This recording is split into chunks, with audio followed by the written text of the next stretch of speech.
you read the news articles. This is CNA reporting on its own parent company, Mediacorp, apologizing and having to take down a CNA interview. It felt very distant, like with the way CNA reported it. At the end of the day, you interviewed him in July, but you had the discretion as to when you would want to release this episode. Understanding Pritam's case is such a public thing, and you are literally Channel News Asia. You're in the news. You know this is happening. Was there a specific reason you chose practically that same week itself to release this interview, right? How are they going to make sure something like that doesn't happen again in the future? No, Assembly Season 3 Simple what? Which is sad right? Sad also. Yeah, let's say the person who asked it was not someone who was on a show like that and not someone who's neurodivergent. I mean, would the reaction be similar? I don't know. It's almost the holiday season, which means you might already be panicking about what to get your loved ones. But don't worry, we've got you. Because with our service called Folklory, you can create the most meaningful gift ever. A personalized podcast all about them. But what does that mean? Basically, one of our interviewers will chat with you or someone you choose about your loved one. All done over a simple 30-minute phone call. We'll ask about your favorite memories, inside jokes, and life moments, and turn that conversation into a beautifully edited podcast they can listen to forever. So it's a story about them told by someone who knows them best. And we make it super easy. No prep, no tech stress, no leaving your room. Just place your order and we'll handle the rest. We have recorded folklories for hundreds of people across over 20 countries. And we're proud to have a 5-star rating on Google across every single review. And if you want to make it extra special, we can send your folklory preloaded onto our limited edition folklory speaker. It's designed to look like an old school cassette, for the feels, but it's actually a Bluetooth speaker, so you can play it anytime, anywhere. So order now at folklory.com or WhatsApp us at the link in the show notes. Trust us, it'll be one of the most meaningful gifts you have ever given. And now, on to the podcast. What's up, everybody? Welcome to another episode of Yala, your thrice weekly podcast where we talk about the hottest news with a touch of what, Terrence? Good old humor. Good old humor, man. How was the weekend, man? Oh, nice cold weekend, Yeah. In general, rainy. Yeah. What do you think? Winter has finally arrived. The rain a bit inconvenient at times. You can't have it both ways, lah. You want Singapore weather to be nice and cool. I'll still choose this. I'll still choose this, lah, and I'll work around that. Yeah. I mean, it's just very reflective time. But one thing, right? The lights this year, because I had a few relatives go to Orchard Road this year, and they said it was nothing great. No? I've not gone on a walk to see the lights specifically. Just driving. Yeah, even driving. I kind of got to get in the mood for these things, right? And I mean, this year hasn't struck me as much as last year. I think last year, I remember very clearly, Ion Orchard had this very beautiful thing with paper mache animals and everything, a huge structure. This year there isn't. But what do you mean you need to get in the mood? You need like Lights foreplay or something. Kind of you gotta start listening. I gotta be spamming Mariah Carey at the end of November. You mean that? You're not in the Christmas mood yet. I don't know. Maybe we've been traveling so much and been so busy, everything. Haven't really gotten to it. I mean, my study area now is a mess of presents being wrapped by my wife and everything. But other than that, barely had time, man. The tree just came up last week, everything. Plus your perilous 30-hour journey back, right? Yeah. 30 hour. Poor Terrence. I know. But I think if anything, it's this year, December is hopefully, we can sort of get a breather after a very, very hectic year. And even December has been very hectic as well. Yeah. I mean, I don't know whether there'll be that much of a breather. I mean, we're still cranking out the episodes. But at least, I mean, Singapore in general feels more chill and more calm. Yeah, everyone's away, everyone's traveling or... Really feels like it. Yeah, and the weather, a lot of stuff gets cancelled because of the weather, which is not a bad thing either. Right? Yeah. But apparently in JB, not many Singaporeans going there also. Yeah. Because the retailers are saying the footfall is down and they're offering even more deals. Yeah. But I mean, it could be that Singaporeans are traveling elsewhere around the world. I think they say year on year. Oh, year on year. Oh, that's bad this year. Yeah, year on year. So, I mean, but just enjoying it while it's cool, while it's chill. Yeah. And the pitter-patter of the rain. Can't complain. Yeah. Can't complain. That's right. But your weekend, how? Anything else? No, nothing. That's it. Yeah. But your weekend, how was it? Okay, had some family down from KL. Christmassy kind of visits and all. Not Christmassy. I mean, not Christmassy at all. Just like spending time with some extended family. Yeah. Yeah. So that's about it. But it's the kind of extended family you enjoy seeing or yeah, you don't enjoy seeing? Yeah, you enjoy. Okay, that's the enjoy, crucial yeah. Very important question.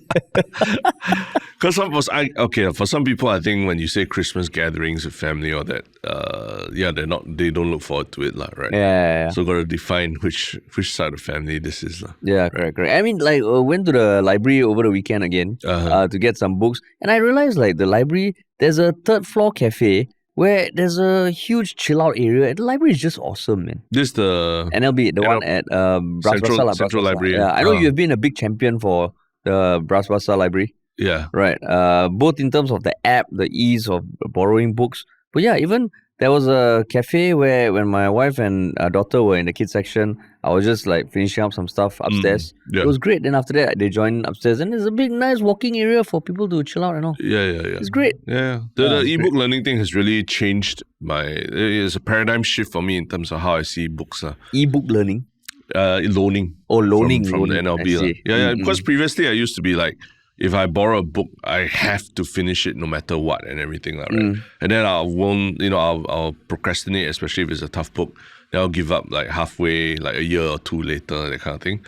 But now I have take a much more Netflix approach to my books. First chapter not in. Yeah. I give myself read a couple of chapters. Then if I like it, then I stick with it. If I don't like it, okay I try it So that is only possible because I can loan ebooks from our National Library. I see. And it has made reading much more accessible. So yeah, those who are still on the fence about ebook reading versus like physical books. I love physical books also, but the truth is sometimes like some books just don't speak to you and you just got to accept it. Yeah, now I'm going through a book that, I mean, quite technical, but I'm almost done already. Almost done and looking forward to the next book. But it's a physical book. But I'm also going to transition more to like just ebook or something. What technical book is this? Anxious Generation. Oh, technical? Why is that technical? It's damn technical, dude. Like the middle part, right? It's like it felt like a academic book. Yeah, very academic. But the last two chapters about what schools can do, what parents can do, I'm breezing through that. Oh, I thought you were talking like some quantum physics technical thing. Fucking Anxious Generation. People read that in the weekend, Harish. It's not a weekend book, okay? It's not a weekend book. A cozy weekend like this past weekend. People 200 people probably finished reading it this past weekend already. Wow, it's taken me a while, man. The middle part was very academic. I was like, okay, I get all this data. I mean, basically, I felt the middle part was like echoing already stuff that we have spoken about, and like that generally now I think people have accepted that social media is bad. Yeah. So getting to the actionables, okay. The actionables are good. Okay. I guess our standards. So I'm not trying to say I'm very smart. I'm not trying to say they're smart. That's what you're saying. But Anxious Generation is such an easy read. I found it like, breeze through it. Yeah, like it was, I think certain parts were easy, but certain parts were like, I mean, I was just getting through it. Okay. I know you're already extrapolating. Spend more time I don't care about my kid and all this kind of stuff. No, not even about kid. I think it's just like, you need to spend more time in the library. I want to get the reading habit going again. Like, not to say again, like I can't even say I've been an avid reader at any point in my life. Like, like one book every 2 weeks. I don't know. I'm not. Even then, I'm not. Even now with the ebook thing, I'm not at that pace, But the amazing thing is I can read like multiple books at once, and it's okay. Last time I felt I was like one book man. You player, polygamy reader. Anything goes, man. Wow. But yeah, man. I mean, over the weekend also got some big news lah. Oh yeah. Very big news. Big news, yeah. Which was quite surprising, actually. Oh, is it? Okay, we'll talk about that. Yeah, and I mean, it is the big news that I think over the weekend. So on when was it published? It was 13th December. So literally Saturday was when the articles all came out. That Pritam Singh and Mediacorp have both apologized for the comments that he made on the CNA show The Assembly, an episode of the CNA show Assembly, during which Pritam Singh was interviewed about certain comments that have been deemed to be in contempt of court. Yeah. So, I mean, the article came out on Saturday. Right now, the news is dominated by a whole bunch of other stories, but it was a big thing. So when you saw this, I mean, you weren't surprised when you saw the news? I wasn't surprised by the result, but probably, I guess, the timing, right? Just that it happened over the weekend and everything. I think that was quite surprising to me. I think I shared it in our group chat and everything. Yeah. Because it's a combination of a lot of things that we've been speaking about on this podcast. First, the interview. Obviously, we had Pritam on ourselves on our podcast. And then 𝗏𝗏𝗏𝗏's statement, saying that it was in contempt of court. And after that, Pritam's the dismissal of his appeal and everything. So, I mean, it's just a combination of everything. And that it happened on a Saturday, I guess, was quite surprising. And also the end of the episode, or not the end of the section where we discussed 𝗏𝗏𝗏's comments the day after the episode aired, where we ended by saying, okay, if it's really contempt of court, charge him lah. Yeah. Take it to the courts. And it did happen lah. Yeah. It did happen. Not to say that we caused it, but it feels like the wheels were in motion ever since 𝗏𝗏𝗏 gave that that statement lah. Nobody's saying it did happen but they didn't charge him yet lah, right? They didn't charge him, but the process was kick-started. The process lah, Yeah. Because I mean, from what I understand, like for contempt of court, there are two broad categories lah. Contempt by interference and contempt by disobedience. So basically, I mean, disobedience is essentially intentional disobediences, and this is all from the 𝗏𝗏𝗃 websites lah. Website. And interference covers a much wider range of acts lah, which anything that risks prejudicing or interfering with a court proceeding that is pending, or impugning the integrity or impartiality of any court. And then, of course, there's potential punishments. But how contempt of court proceedings are commenced, right? The first is when there is an application to apply for an order of committal of contempt of court, where the court discusses it without the presence of the person who is alleged to have committed contempt of court, which in this case is Pritam Singh. Then the second stage, if the court says, okay, this is contempt of court, then there's an application for the person to be charged in court and punishment to be given out. I didn't know there were the two steps. So it felt like the first step was already in place. Already kicked off. The first step meaning? For it to be discussed in a legal way that this is in contempt of court. But as in, you're saying that they've commenced proceedings in that way? Because, I mean, if you look at the timeline, I think on 28 November, the AGC notified Mr. Singh that his comments were in contempt of court. Oh, okay.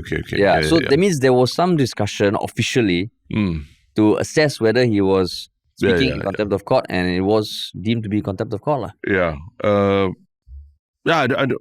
don't know, man. Because for the AGC, I mean, the AGC is not the court, right? The AGC essentially is like the prosecution. Thing. So it could be their interpretation that it could be in contempt of court. So I'm not sure whether proceedings have officially begun in court itself. I mean, the court is discussing it. When I'm reading the AGC website, literally for the first stage, involves an application for leave, i.e. the court permission to apply for an order of committal for contempt of court as required by the rules of court. The application will be heard by the court without the presence of the person who is alleged to have committed contempt of court. And the purpose of this stage is to allow the court to assess whether there is sufficient basis to have the person alleged to have committed contempt brought to court, or whether the application should be dismissed without disturbing him. So, I mean, just by reading it, it feels like it has been escalated to a relevant authority to be assessed. Whether which court, the state court, the high court, that one, I'm not so sure. I'm just reading it from the website. That's the okay, so this is technical. This is very technical. So that's technical. Sorry, Terence, I'm falling asleep already. So that is the technical side of commencing proceedings. But I don't know, as in, it's still up for interpretation. I mean, the AGC can have an opinion that this is in contempt of court, but not necessarily that they've already commenced the proceedings of contempt of court by applying to court, right? Like, I mean, like I could say, true. Pritam, you're in contempt of court. I think you're in contempt of court. Please apologize, right? Doesn't mean that I went to court already and said that, I got it on official that this is contempt of court. True. Right. Yeah, true. So almost it's basically saying, like if Pritam doesn't apologize, Mediacorp doesn't take it down. It is bad enough for us to move I don't know. forward. So this is where, maybe there's not enough visibility, because it feels like if the AGC is recommending that, feels like, okay, at least internally amongst the AGC, they would have discussed it and deemed it in contempt of court. Yeah. So, but I'm still saying that the AGC essentially is like the prosecution. It's like when you receive a lawyer's letter, it doesn't mean that the court has done anything yet. It just means the lawyer, the opposing side's lawyer, is telling you that, hey, if you don't do something, we're gonna go to court for this. So that's where I saw it at. So I don't know whether we can say that contempt of court proceedings have begun.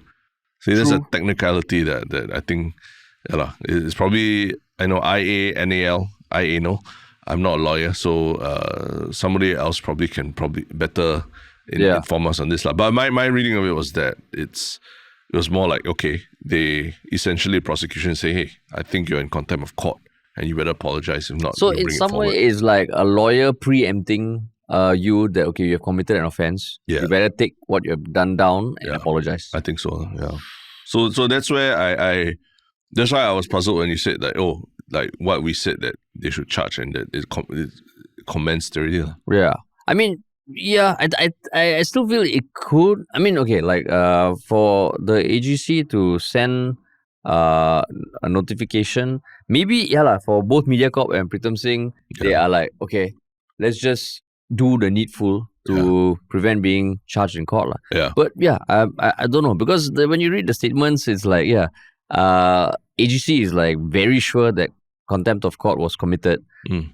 So I mean, I don't know. Maybe someone who's listening who has a better insight into how this actually works, because again, we are just basing it off whatever we could find online. But I mean, regardless, Mediacorp took it down and Pritam Singh apologized. What are your thoughts? I mean, firstly, I think it's like you read the news articles. This is CNA reporting on its own parent company, Mediacorp, apologizing and having to take down a CNA interview. But it felt very distant. Like when the way CNA reported it. CNA reported it, the headline was, Mediacorp apologizes, takes down Pritam Singh interview for contempt of court. And usually this kind of thing, I would imagine that they would be something upfront pointing out that this was a CNA program. The CNA is talking about a program that they produce themselves, but they kept it very distant from themselves. And that whole theme of keep distancing themselves also feels very very real in the statement on the assembly interview with Mr. Pritam Singh. The Mediacorp statement. The Mediacorp statement just feels very detached. And then a lot of it was like, the tone is very minimal and very legalistic. And if you read the Mediacorp statement, they accept that it's in contempt of court. We wholly and unreservedly apologize to the court. We have taken down the interview from our platforms and channels and will avoid publishing matters that are in contempt of court in future. I mean, what else do you expect them to say? Like, what is the process of what was the whole process of vetting the interview? And then whether they knew that it would be, whether they had any inkling that it would be in contempt of court, or even just that close to Pritam Singh's appeal case, right? And then what will they do better to ensure that this will not happen again? Because, I mean, not a good look, right? I think we spoke about it on the podcast where at the end of the day, you interviewed him in July, but you had the discretion as to when you would want to release this episode. And understanding Pritam's case is such a public thing, and you are literally Channel News Asia. You're in the news. You know this is happening. Was there a specific reason you chose practically that same week itself to release this interview, right? So in that sense, what was the editorial decision in the whole process? Or was the neurodivergent journalist, was he briefed about asking about this case, whether it would get in any trouble, or not necessarily get in any trouble, or it would not clear the OB markers for the case. So I felt like the Mediacorp statement, was just very minimal, a bit lacking in terms of accountability about these things as well. Oh, really? I mean, I wouldn't have expected more from the statement, because, I mean, the statement is just presenting the facts rather than the context and the background. So I would imagine that if that were to come up, it would I can't imagine that ever coming up either in an editorial or an expose or a deep dive. But that's sad, right? The standards of journalism, the ethical standards or anything like that. Well, why ethical standards? Because if you are a legitimate journalistic organization and something happens where you kind of, have committed something or done something wrong, right? Wouldn't it make sense as an organization of journalists to dig a bit deeper and then also like point out what was not done well and what can be done better? Maybe they don't think they did anything wrong. Oh, then there's a big issue, right? You apologize, but you don't think you did anything wrong, no, right? but I mean, that's where, again, this is speculating, not going to be in contempt of Mediacorp or anything, but it feels like, okay, so there are so many steps that go into releasing a video on a certain time, right? Yeah. Of course, I also think the timing was damn stupid, but when I read the statement, it feels like both Mediacorp and Pritam, I mean, they both ended the paragraphs on like, we will not do this stuff in future and all. It almost feels like it's a concerted effort to like, okay lah, sorry, let's move on. But deep down, do they think that anything was wrong? I don't know. I can imagine, again, speculating that in Mediacorp also, probably got different schools of thought. Because Mediacorp is not just one person, It's like Pritam, he's one person who said that. Mediacorp is a whole machine in and of itself. And yeah, I'm sure some people feel like nothing wrong. Okay, I mean, that one, it's speculative. Very hard to speculate, right? Yeah. But for, comparing Pritam Singh's response and Mediacorp's response to everything, I mean, Pritam Singh, the day after his appeal, the day of his appeal being dismissed, he also did an interview, right? Non-stop interview, where I think he very clearly, mentioned the Supreme Court as a pillar of our society and everything, right? So that I feel like, in spite of his statement over the weekend, I think he has been trying to say that, his statements during the assembly are not reflective of what he thinks about the courts, right? So in some sense, I get a bigger picture of where Pritam Singh is coming from. But the Mediacorp one, I just felt it was very scant on anything. But I mean, they're a corporation. I also don't expect much of them. My standards are very low. But doesn't mean that I don't think they should not do more. I feel they should do more, but they won't. Should do more to explain. Yeah, how are they going to make sure something like that doesn't happen again in the future? No assembly season 3 Simple what? Which is sad right? Sad also. Yeah. So I guess the broader thing is, do I feel that CNA's timing was shit? Yes. But the show, if in and of itself, is a good show.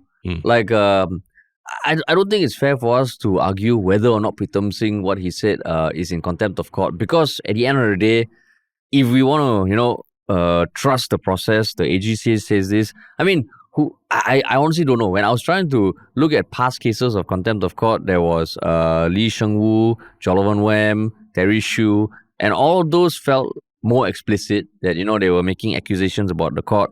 But the contempt of court itself is so technical, right? I mean, you look at the definition, that's what lawyers do. They argue it in court, right? Yeah. So we are not in the best position to argue what is contempt of court or not. But the bigger concern for me is what's going to be the impact on CNA and just shows that are trying to do things that are different, that are novel. Because I mean, we've both seen episodes of the assembly. I think the format is very interesting. Yeah. The interview is done by a certain demographic that hasn't really been featured in media. And the questions they ask can be good. But it's just like, oh shit, after this, I can imagine the review process is going to be a lot more complicated.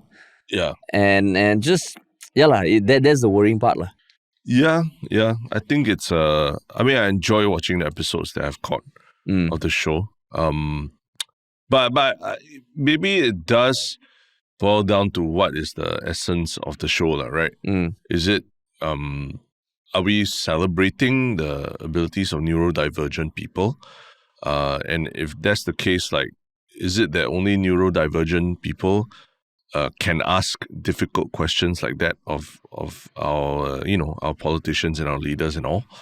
And because, I mean, some of these neurodivergent people, they lack the interpersonal nuances that a lot of us are aware of, right? Because of that, then they have a pass to ask these uncomfortable questions.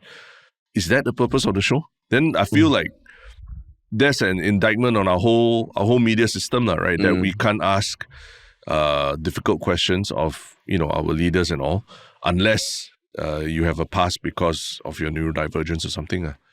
I mean, that's a good point, line. I think that's something that it's not the easiest thing to say about the show. Yeah. Right? That, okay, is this kind of like a way to get these questions asked? But okay, if you think about it, right, let's say the person who asked it was not someone who was on a show like that and not someone who's neurodivergent. I mean, would the reaction be similar? I don't know, Yeah. And I think, I think you can't argue that the show, the way it's structured, allows for these sort of things. And I think the interviewers being neurodivergent does have a part to play. Yeah. Because, so that's why it's an uncomfortable thing to think about. Yeah. But it is the unique aspect of the show. Yeah, correct. Yeah. But I mean, that's where I think the show, I think, it can't be renewed at this stage already. Oh, you don't think it'll be renewed? I mean, these kind of things, I don't know how many heads rolled at Mediacorp because of this issue, and no one's going to put their career on the line, to push for a show like that, right? Unless it's renewed, but no politicians, no political newsmakers, no candidates. Yeah, that's possible. Because they've had people like actors and actresses. 𝗬𝗫 Singh, I think, had one of the earlier popular ones. But that's but half of the fun was seeing these seeing our politicians being interviewed also, right? In fact, I would say the ones that are most memorable to me are the ones with the politicians. Other than the 𝗬𝗫 Singh one, I've not really tuned into the others so much. But yeah, so the CNA was already doing some of the more in-depth analysis, covering media in a way that, okay, at least they feel that they're trying. In this case, right, first of all, of course, their timing was shit. So that one, they kind of like dug a hole for themselves. Yeah. But in this case, is a shag. Yeah. I mean, you saw Pritam's response as well, right? His statement. What do you think of it? I mean, so what he said, first, the first two paragraphs was giving like a timeline. Then the last paragraph, I accept that my statements may be construed to be in contempt of court, including to impugn the integrity, propriety or impartiality of the court. Given that, I wholly and unreservedly apologize to the court and will avoid making comments to the same or similar effect in future. I mean, very holistic and comprehensive apology. And I mean, good apology. It's a good apology. Yeah. And I'm assuming that based on the Ministry of Law's response and everything, that basically it's accepted, these apologies from Mediacorp and Pritam Singh. But whether there'll be next steps or anything, I'm not sure, right? Yeah. I mean, in some way, it makes you think about the other long debates in Parliament where Pritam thought one way and say, let's say the 𝗫𝗫 thing. Sometimes it did feel that if he just comes out and takes responsibility and apologizes, it would end the whole debate. Yeah. Which would bring a lot less attention to it. So in this case, I mean, I don't think anyone can hold anything against him. Ministry of Law cannot, Edwin Tong cannot. Yeah. So they apparently in that statement they did say that they welcome his apology, and he rightly acknowledged it's unacceptable for politicians to question the courts. So we welcome these comments. Yeah. So everyone, kumbaya moment for everyone. Mediacorp, Pritam Singh and Ministry of Law all holding hands. Yeah, I don't know whether the holding hands thing will happen just yet. But I mean, the interesting thing is if you look online, the comments, I think, of course, Reddit, you can imagine a lot of people in support of WP, Pritam Singh and all. Yeah. But it just feels like how much is this going to dent Pritam Singh's reputation, the WP's reputation? It almost feels like all these things happening in such compressed times, right? It with his appeal rejected, this happening, 𝗫𝗫, it feels like, okay, it's just one big thing and I don't think it'll impact much. public opinion, right? Yeah, public opinion. Don't say the court, don't say the court. Yeah, Just say public opinion, you're not public sure. opinion, correct. You cannot say the C word when your next two words are of public opinion. Yeah. But yeah, it's just I think the bigger thing is what it means for Singapore media, what it means for people who want to do things that push the envelope a little bit.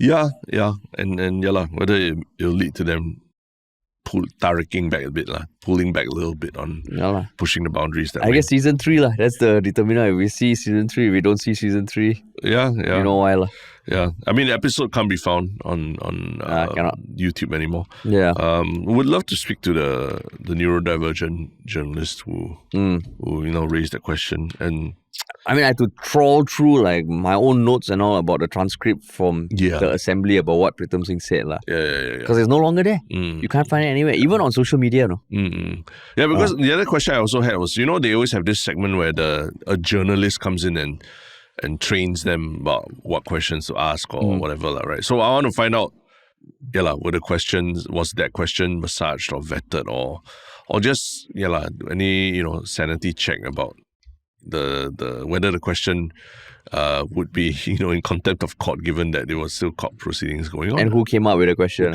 I would assume the journalist came up with it, but it must have been massaged by whether it's the producers or what, the show as well, right? So maybe the next season can start with an assembly interview of the editor of the assembly.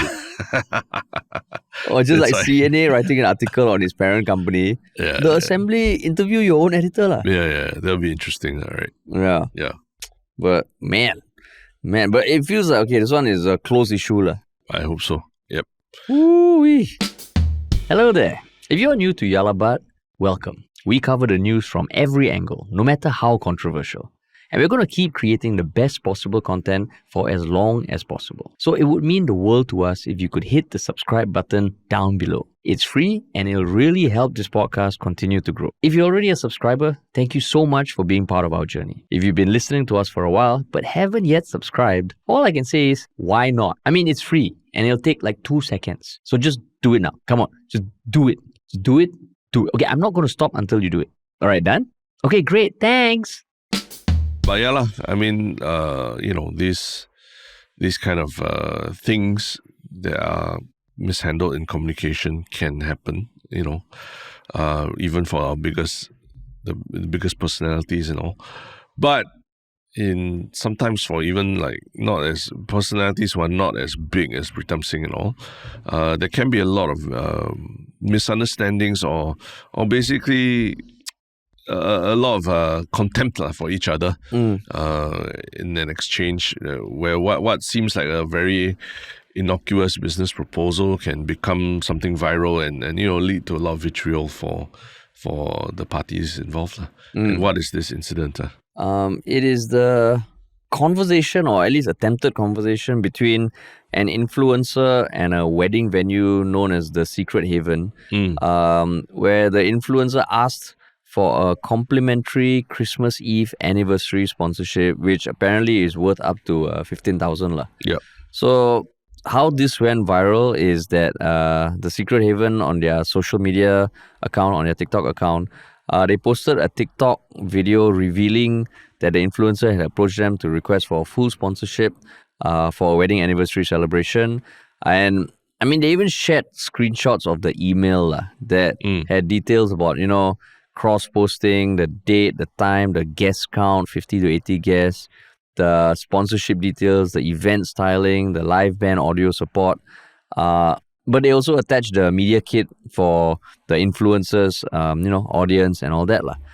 And I mean, it went viral because a lot of people were shitting on the influencer for asking that and siding with the wedding venue. And then it became not say a discussion point, but it became news that how can an influencer ask this kind of ridiculous thing? Yeah. And that was the general narrative of the conversation in the comments. Influencers. Yeah. Influencers. Goddamn influencers. Yeah. But what made you want to talk about this, man? I mean, always an interesting topic, right? And we're not too far removed from this space. We work with a lot of influencers in our day-to-day. In some ways, people also sometimes say we are influencers ourselves, right?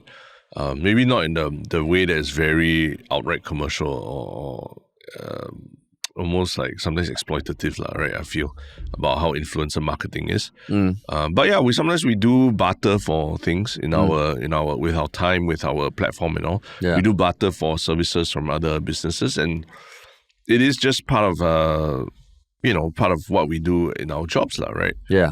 So is it fair to shit on an influencer for trying to do what they do as a day-to-day work as well? Yeah, so that's the thing lah. Because I mean, in the Mothership article, the statement from the 𝗓𝗏𝗏 explaining why they posted it is because their content is intentionally lighthearted, and they wanted to simply share a day in the life of running a small business lah. And there are other TikToks also. They talk about unusual client queries or messages, but the general narrative on that post, and you see comments all supporting the venue was same thing, shitting on the influencer lah. Yeah. But I mean, I don't think the influencer did anything wrong lah, to be honest. Yes, it's a very elaborate request, but then just say no lah. That's my starting point lah. Yeah. For you? I mean, but a lot of people are very angry, right? They say the audacity of these influencers to ask small businesses for free sponsorship of everything.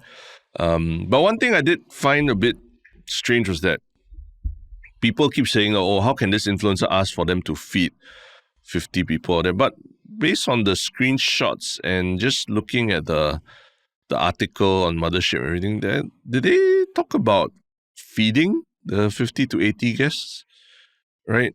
All I see is that, okay, there's free use. They asked for free use of the venue for 4 hours. Event styling, set up florals, lighting, yes, as part of the venue and everything. Audio support for live musicians, which I think the influencer is a musician herself or something. So I think they wanted to provide that themselves. And then space for 50 to 80 guests. And then after that, they say that the 𝗓𝗏𝗏 themselves estimated that would cost, 10 to 15 grand. Did they ask for food also? Doesn't seem like it, Doesn't seem like it, yeah. So in essence, we are taking at face value what the business is the cost of providing this for the influencer, right? Because if you tell me food for 50 to 80 guests, it does sound kind of crazy, right? That's you're catering a whole party. But otherwise, if it's like mainly about the venue and providing some audio support and all, then it's a bit more subjective, right? Like the venue says, oh, it costs, my venue costs $15,000 to rent for 4 hours. Yeah. Then I'll be like, okay, then it's up to you as a business to decide whether it's worth sponsoring the venue for this person. Like what are the costs involved in providing this venue vis-a-vis what are the costs for feeding 50 to 80 people. I think it's very different when those two things are asked together. So what I'm seeing is that a lot of people are saying that, hey, this influencer is so cheapo, asking them to feed 50 to 80 people. But I'm not sure if that's the actual thing that the influencer was asking for. Yeah, because it is a bit confusing. If you look at the screenshots of that, there's no food mentioned. Yeah. And when I was reading the Mothership article, the 𝗓𝗏𝗏, according to what the influencer manager had requested when they bullet pointed out, they also didn't mention food. Yeah. But in the 𝗓𝗏𝗏's post on the first carousel slide, it does mention food. So I mean, okay, even if there was food, would you say like how dare she has the audacity to ask? I think it's very different when there's food or no food involved. Like because venue already is like you as a business, it's a sunk cost for you. If you don't have a booking that day and then you do something that can provide you a bit of influencer marketing or publicity, then I think it's, you could consider it, right? Obviously, there's other things, manpower, clean, all that, but the actual cost of providing it compared to like feeding 50, 80 people is very different, right? Yeah.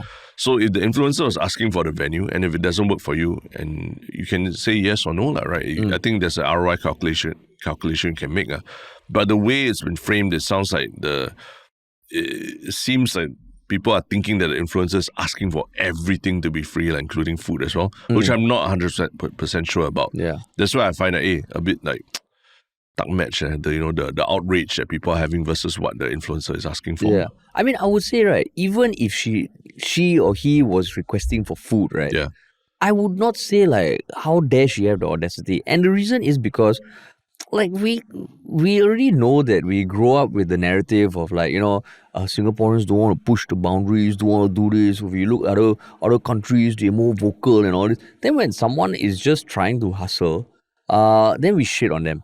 Then to me, like the small business, we get weird requests all the time. Yeah. We get requests to do pro bono stuff, and I mean honestly, like, at this point, we can't do pro bono stuff, Yeah. And to me, I'm like, okay, you email same way we have just cold email a bunch of people, ask for stuff, and at the end of the day, it's their decision. So I wouldn't say how dare this influencer have the audacity to ask. Because I think that then it's like, on one hand, we want to tell people in Singapore that, oh, you can do this, just ask, don't ask for permission, ask for forgiveness and all that. Essentially, this person's doing that, but then people still not happy. So yeah, I think it's ridiculous. But you're conflicted, because you are influencer and you're always asking for free shit, or you're getting free shit. We get invited to free parties and stuff like that. Yeah. That's why you're on the influencer side. And I will say, I have no qualms sending a very, what people might say, how dare he have the audacity to send his email? Because if you don't try, you never know. And another thing, right? Let's say Cristiano Ronaldo asks his venue sponsor, can you sponsor something for 50 to 80 people and feed them? You think they'll say yes? You think they'll say no? They'll say yes. Yeah. They'll say yes. So then if your follower count and all is a measure of whether you say yes or no, then that detail is also missing from this. So then it's not an automatically influencer asks you say no, you say yes, or how dare they have the audacity. So that's why what you say feels like it's just a way to shit on influencers. Yeah. I think the way that they did it is not great, right? Yeah, correct. Yeah. I think one thing is it's we won't name the person, but I think a lot of people have already CSI'd the identity of the influencer and all. Yeah. And it's easy because of certain details that they still left in the email and all that. I think it's not that difficult to figure out who it is. That's one thing, but the second thing also is just in general, they could have talked about it without showing these screenshots of the business also, right? I mean, I think you raised a good point that they will say yes at a certain point, right? Depending on who it is. So it's not like they will never do this to influencers. But maybe what they could have angled it more about was the way the influencer was asking for it, right? I think I think it's okay to engage influencers in marketing and things like that, but the influencer also, the way they ask for it also should, in some ways, if you want to criticize this influencer, is that it's a very cold email, right? And usually even for these kind of things, when we want to ask for something or somebody, it starts with some basic relationship building, right? An email or a call or something like that, and then saying, hey, this is how I can bring you value. I got this request. You can say yes or no, please whatever, right? We've done that a lot, and we're always very try to be respectful of the person's yes or no, or even that time, right? So in that sense, when I read this influencer's email, it does sound a bit like cookie cutter almost. Cookie cutter, ChatGPT, but almost spray and pray, right? Probably they're not even thinking about the specific location and how they can really value add for the location. It's just a spray and pray. We don't have a relationship with you, but this I can bring you all these things, Yeah. So in that sense, if you wanna if the business wanted to focus on how the influencer felt very insincere or that, I can buy that, But I think you're right that saying that all influencers asking for sponsorship is them cheapskate and all that is not the right it's not a very nice thing to do, right? Yeah. And I mean, to also point out that what I said just now about them not including info about the influencers follower count and all, I stand corrected that it is in the screenshot, and in their caption they did say, while we sometimes do rely on them for small media presence, i.e. influencers, sponsorship for large celebrations is simply not sustainable for small businesses like us. But going back to what you said about how it's done, I mean, it's like in any conversation, any negotiation, there's a way to do things, even to talk to people, to start conversations. There's a way to do things that works, and there's a way to do things that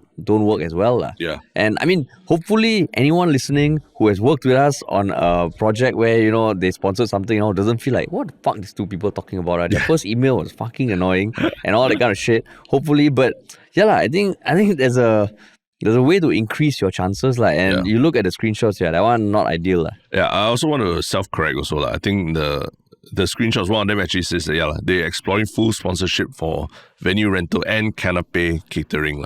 So there is food involved in that whole thing. Okay. But it's not in the other screenshot of the partnership. So where request. You saw that? I think there's an earlier email or something on 28th November, the next screenshot. Because I was looking into the specific partnership request, but the actual email itself, they asked for a full sponsorship collaboration for venue rental and 𝗘𝗶𝗀 catering. But that's why maybe, I mean, as a venue provider, you can say yes to venue rental, but no food. That kind of thing. So, these kind of things can be negotiated, and usually you, both sides should try to do it in good faith, right? Yeah. Bad faith is, I guess, it's like, the moment you get an email, then you post it on the internet and just shit on the people who do it. And that is annoying. I don't think that should be kind of like encouraged. Because they were quite polite in the email, right? I don't think, people say very entitled all that, but I don't think they were, I mean, it's a bit insincere, but I don't think they were impolite, right? Yeah, correct. Yeah. And I mean, again, if it's pray and pray, then for a small business, I'm not saying running a small business is easy. I mean, we run a small business, but you just have a chance to say no. Yeah. You just chance to say no. And that's why anyone who wants to email us with ridiculous queries, just email us. Just email us, contact@mediacorp.com. Whether or not we can do it, whether it's something we will decide, and if we can't, we'll just say cannot. Yeah. So the whole culture of I mean, just even when we were in London, we were speaking to some of the people who attended our live show, and they said the culture in London is really, there's more trust in the workplace. It is asked for forgiveness rather than for permission, right? And if only that can be the same in Singapore. And I think in Singapore, there's that whole U-turn story told by the Sim Wong Hu, right, of Creative, that in Singapore, the signs all say where you can U-turn, and if there's no sign, you cannot U-turn. But in a lot of other countries, you can U-turn anywhere except the places that there's a sign that say you cannot U-turn. Yeah. So if you want to encourage people in Singapore to, be more active, be more proactive and all, then this is part and parcel. Emails like that need to get sent. Yeah. Because they can always be rejected. Correct. But then again, okay, so can be rejected, but I mean, the business smart. They've created a lot of eyeballs by essentially putting the influencer on blast. That's true. Right. That's true. Like that video on TikTok itself has 874,000 views. Yeah, correct. Yeah. So, I mean, the smart ones know how to do that. They bait with like email sign up for meet and greet or things like that. And then when they get very very strange requests and all, then they make content about those strange requests, and that gets more views than the initial sign up forms and things like that, right? That's true. That's true. So maybe we should also put screenshots of the requests we get. I don't want to because part of it as a business also is that you want to feel that people who negotiate with you or enter in some kind of commercial relationship with you are in a safe space, right? That it doesn't. Unless, like some crazy shit happens, like someone who's supposed to pay you money liquidates and things like that. Then, like that ever happens. Like that ever happens. If that happens, then I say go all out. Go all out on social media already, right? Don't make the mistake we did of waiting too long, right? But if you're still running as a business and you have partners that you work with, whether it's influencers or other small businesses and all that, just because you have a bad day at work or a bad negotiation about something doesn't mean that you should just, make it all public, right? Yeah, exactly. Yeah. So, I mean, I guess there's always a chance to shit on influencers, and people love to do that, unfortunately. Yeah. But yeah. Yep. Anything else to cap off that story? No, nothing. So, but yeah, I guess it's the time of the year when everyone's like expecting gifts, right? That's why Maybe that's what happened with the influencer, like expecting a lot of yeses to her request or whatnot. Yeah, correct. I mean, yeah, Christmas Eve celebration free of charge. I mean, I think the main takeaway is your outreach email need to be a bit more sincere lah. Yeah. And there's a way to use ChatGPT to do that also lah, right? Yeah. Like, you don't take the first response that ChatGPT gives you lah, because it will be inevitably sound like you're a robot. Praying. But I won't be surprised if even with that email, some businesses take her on lah. They say what? That even if that email was sprayed elsewhere, some business, there might be a business might take them on lah. Yeah. They would. Yeah. I don't see why not. Yeah. But yeah, man. Cool. All right. Yeah. What about your One Shiok Comment, man? You have yours? I got to put mine up. Yeah, mine is a Instagram message, but to our 𝗖𝗲 Instagram. I won't say the name since it's the DM, but just some parts of the message. Hey, 𝗖𝗲, I started listening to you guys in November 2024 and I haven't looked back. Now I low-key look forward to Mondays, Tuesdays, Wednesdays, and Fridays because that's when new episodes drop for 𝗖𝗲 and Tell You First. And basically, this person works alone in the kitchen, slogging long hours. During peak seasons, they found that the podcast helps them stay focused and alert. I mean, you guys really gave me so much more than something to listen to. You guys were like my friends having conversations in the background in my kitchen, keeping my company throughout my work. Awesome. And they're a small business owner themselves. Felt so happy for us, with us. Thanks for accompanying them throughout work, and long may 𝗖𝗲 continue. Hell yeah, man. Yeah. So if you send that message, you know who you are. Thank you so much for that message, and we really appreciate it, man. Yeah. My One Shiok Comment was a comment on our recent episode with head coach Gavin Lee, where he talked about the one moment he cried hugging Haris Harun in Hong Kong. It can be cheesy on YouTube. Says when you guys spoke about the parallels between Haris Harun and Gavin Lee, like, you know, in their careers, right? I thought it was almost describing you both. Two people of the same age range doing something in parallel to each other and how that meant so much to them. All the best to Coach Gavin. So glad you guys managed to get him back. Oh. But I mean, ours is not really parallel, right? In essence, we've been doing this together for quite a while already. But at one point, we went to school together and then we diverged lah. Yeah. For a few years. Because you scholar everything, what you had. And then you Wall Street banker. All that lah. Yeah. I mean, okay lah. Yeah. But we are so involved in day to day, every day. Yeah. They're almost quite aligned in that sense, lah, right? Whereas like I think like a club, a footballer and a coach, kind of different tracks, different career tracks. True lah. But I know the day we got that TV series that ultimately the network liquidated and screwed us over, I remember the day we found out we won that competition. I think it was one of the few hugs that we've ever given. Oh, yeah. Got tears shed, Harish. Got tears shed. I mean, when I was on the call that you were also on at home, when I found out we won, I did tear up. At home lah. At home, not in person. Yeah, it wasn't as powerful as Gavin. I think I've only hugged you like, okay, at your wedding and my wedding. Your wedding, my wedding. When we got that. Maybe like 2 other times. 3 other times. I'm glad you remember all of them, Harish. You probably note them down in a book somewhere. I give myself a little star every day. Hey, Terence, return my hug. Yeah. But I think footballers, they probably hug a lot lah. I think they hug a lot, right? I think they hug a lot. Huggers. I mean, at the end of the game, you celebrate all hug, what? Yeah. And then like watching those like big footballers in the Premier League, they hug each other. Everybody has a different handshake, different hug, But they hug a lot lah. They're huggers lah. Yeah, not like the rest of us. We're all not I would huggers. say I think I'm a hugger. You're a hugger? I'm a hugger. Oh, is it? Is that why you always insist on everybody hugging you when you walk in the office every morning?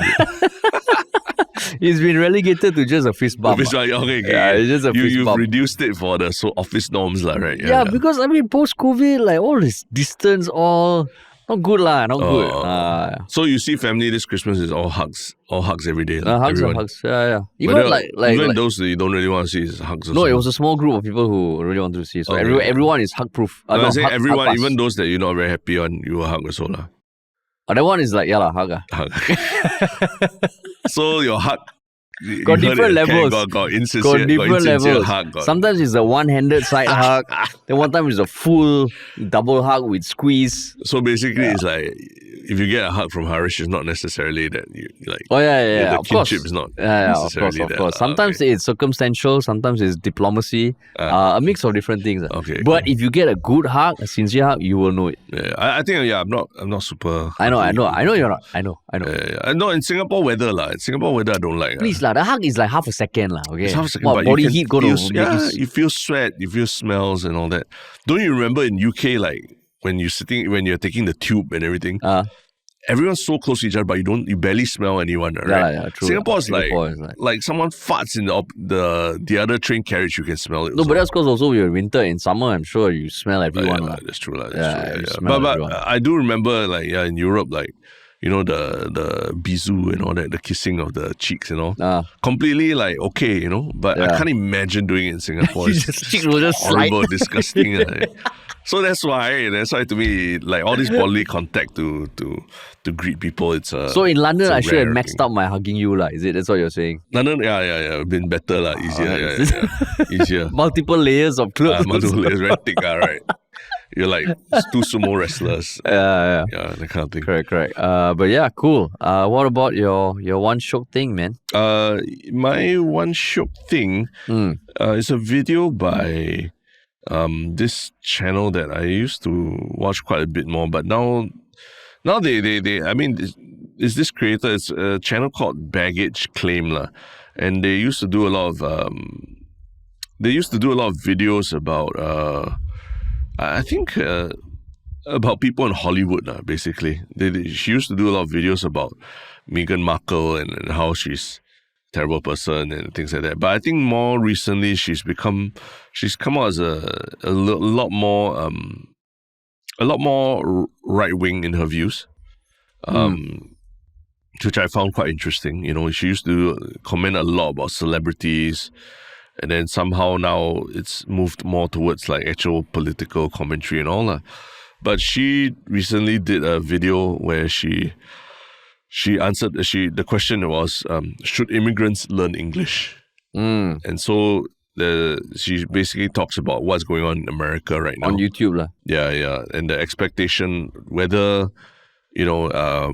whether Americans should expect the immigrants to assimilate and learn English, right? I mean, and I watched a video and just understanding her context is like, you know, that she seems to be a bit more, the content seems to be a bit more right-leaning now. But I would say that there are a lot of parallels also that is worth listening to living in Singapore, right? We've talked about the question about what, you know, immigrants assimilating to Singapore culture or you know, how we should accept them, but also about whether immigrants should learn English, right? Given that English is the main mode of communication here in Singapore. So I think it's a very interesting debate that is worth listening to all different sides of it. And her take, I thought, okay, I mean, she made some valid philosophical points about what are your values, right, as a country. So she asked what are America's values as a country, and then why it's important for them to stick to those values, but also, you know, educate immigrants about those values and make sure that it's part of something that they learn while moving here. And how did you come across the video? You follow her? I've been following her because I thought she made very pointed, good commentary about celebrities like Meghan Markle and all that, right? So I enjoyed that side of her. But more recent, the last year or so, I think she's become a lot more political leaning in her content. And I was like, okay, let me just listen to this all. And I listened to it, I was like, oh, okay. I mean, she got a lot of videos of Meghan Markle. So she made good points about what it means, what is culture, what are your country's values, and what do you mean by wanting immigrants to learn those values, right? Yeah. So that's why I found it interesting. Okay, interesting. Yeah. My One Shiok Thing is just the announcement, I think last week, that there will be late night shuttle buses from Clarke to other parts of town. Was it my One Shiok Thing previously? No, right? I don't think so. Yeah, so it is an initiative called the CQ Night Shuttle Service, which began on December 5th and will run until June 2026. There are two types of shuttles, the town shuttle and the home shuttle.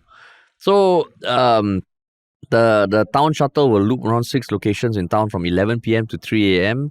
and the the home shuttle will go to Tampines and Jurong, either way lah, from at 4 a.m.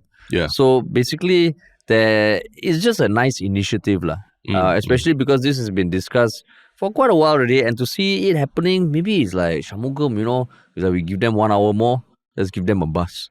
Yeah. So good initiative lah. Not saying he was responsible for this, but this is the kind of thing that I feel, actually quite cool lah, quite interesting. How was the take-up rate in the first weekend then? I don't know. I haven't seen the details yet. I see. Don't be such a skeptic lah. Walao. No, I think I read a little bit about it, that it was modest lah. The Modest. Yeah, modest. I mean, give it time. But the only thing is the home shuttle is only 4 a.m. one way, one to Tampines, one to Jurong. Yeah. The other one is like a bit more often like every hour. Yeah.